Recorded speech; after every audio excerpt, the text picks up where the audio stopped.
What is going on, everybody? Welcome back to another episode of Countdown Scouting Network. I'm your host, Joey Garcia, and today we're going to be getting into the Tampa Bay Buccaneers 2023 NFL Draft. So, starting out in the first round, the 19th pick, they ended up getting Kalijah Cansey, the interior defensive lineman from Pittsburgh. He was compared to Aaron Donald during the pre-draft process because he went to Pitt. He's also about the same height and weight. His athletic testing numbers were relatively similar, but they're not the same guy. To hold him up to that kind of standard is mean to him, I would say. He is super athletic, and he's twitched up in the hips. He's a really good gap penetrating defensive tackle, but at this point, he's not as strong as Aaron Donald is, obviously, and he just can't really hold up that well against the run. That's something that he's going to have to put on a little bit more strength in his lower half. His hips are nice. They're extremely twitchy, which is always promising at the beginning.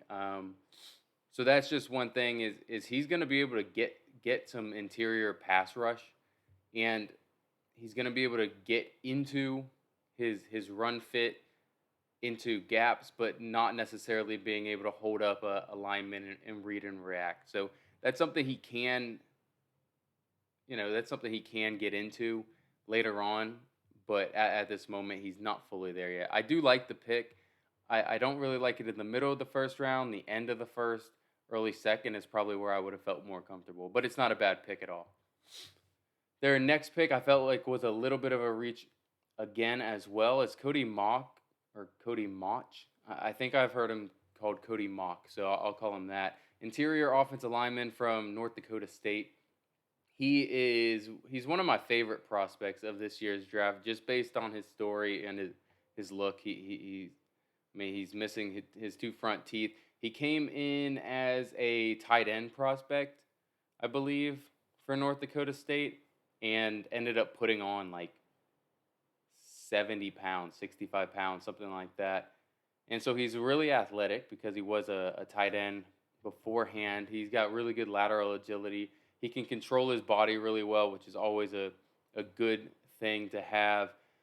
His functional strength isn't great. I saw him at the Senior Bowl kind of getting bullied a little bit. That's something that might be an issue with him playing guard. He did play tackle at North Dakota State. I forgot to mention that. So his arm length is small, so he probably won't play outside. He can play some tackle. I still think that he's fundamentally not, his technique's not really good enough to play tackle right now to start.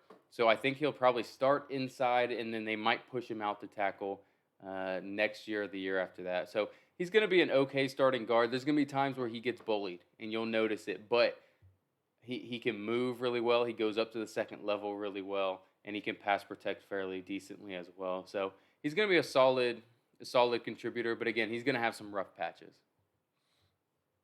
Their next pick, I thought this was a really big reach.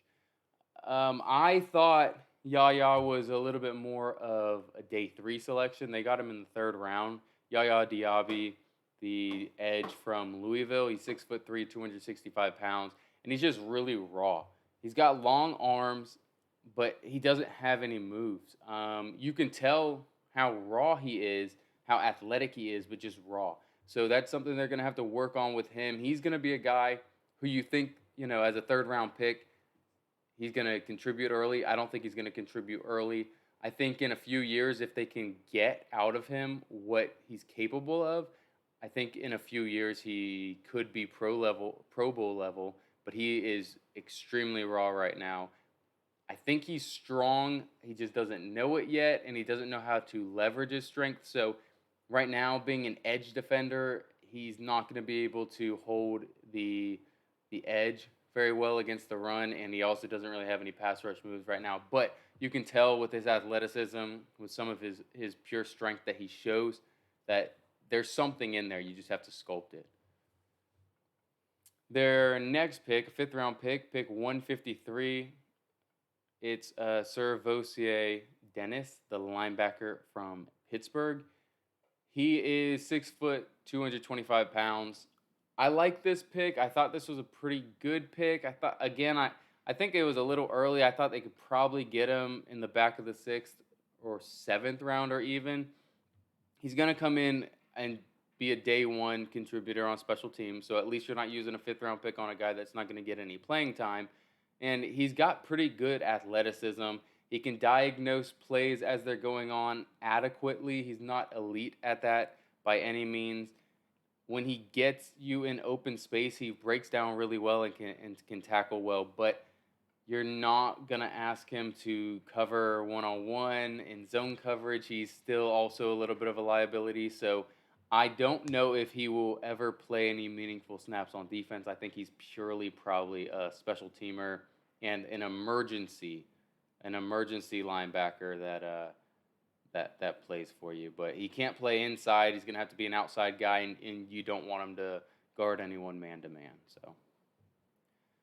Another fifth round pick. This is probably my favorite pick that they took this draft. Payne Durham, the tight end from Purdue. He's kind of raw. He really is pretty raw. He's 6'6", 255 pounds. I know they have Cade Otton that they got last year who was breaking out a little bit. This guy is going to start as a red zone threat only. He's going to play in the red zone. You can line him up in slot. You can put him in line, and even in red zone and in line, he can block fairly well. But he's a guy that just throw a jump ball. He's coming down with the 50-50 ball. He's coming down with his 60-40 is kind of how he likes to play that game. There's really nothing that he can do athletically. He's not really good at separation. He doesn't run crisp routes, but he's a big body guy. He kind of is a seam, just a seam threat and a red zone threat and an adequate blocker. So I like this pick. In the fifth round, I think there were a couple tight ends taken before him that I was very questionable of. I like this pick a lot. I think he probably should have gone late third compared to where Cameron Latu and a couple of those other tight ends went. Another good pick, Josh Hayes, the defensive back from Kansas State. He's 6 feet tall, 190 pounds, and he has been playing, I believe he played for 6 years, I want to say. I want to say because that extra COVID year, he got playing time for 6 whole seasons. And he's versatile. He can play on the back end. He can play down in that nickel. He's a very physical tackler, even though he is only 190 pounds. And he's got pretty good speed. Again, this is a sixth-round pick, so you already know he can't be perfect. Guarding guys in the slot is going to be an issue, so you'll probably just have to play zone if you're going to use him in the nickel. His footwork's a little sloppy, and his hips aren't fast enough for him to change direction. So guarding people one-on-one and slot wide receivers is probably going to be asking for some problems.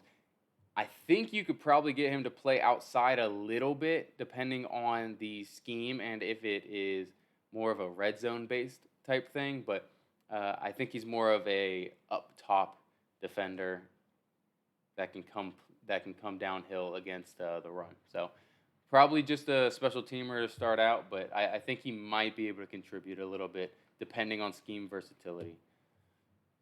Another really good pick for them. I like this pick. He was one of my favorite day 3 wide receivers. I didn't think he'd last this long. Trey Palmer, the wide receiver out of Nebraska, 6 feet tall, 195 pounds, and he is a burner.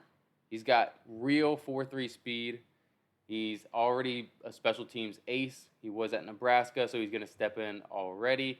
Again, he's a vertical threat. That's all he is. He's going to have to develop some other stuff, but this is someone that's going to take a top off, and instead of having safeties crash down on us, they're going to have to respect it and probably play too high or a cover 3. So it's going to open up some stuff underneath, and obviously he's going to have to contribute on special teams early and be a situational wide receiver, but I think he's going to make some splash plays this year, even with their talented wide receiving core.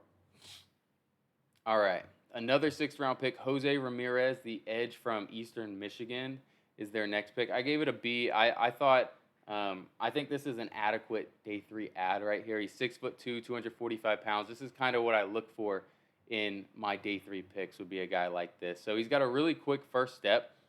He can dip his pads in rush moves and really evade the punches that these guards are going to be giving him, these tackles are going to be giving him. He really can bend and dip around those guys.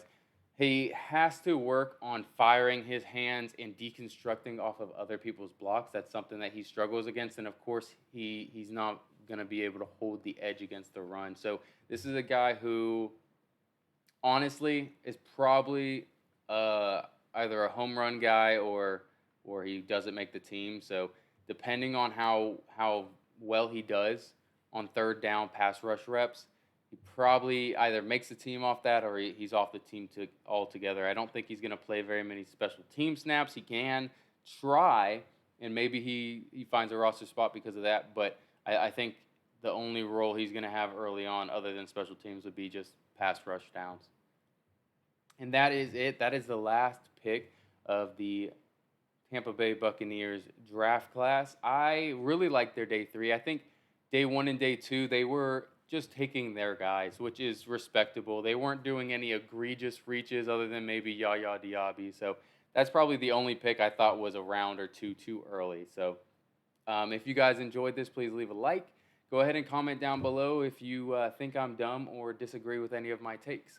Tomorrow we will be doing probably the New Orleans Saints, and then we'll end up doing the last two teams in this conference and finish out our 2023 NFL draft grade. So thank you guys for watching. Have a good day. Peace.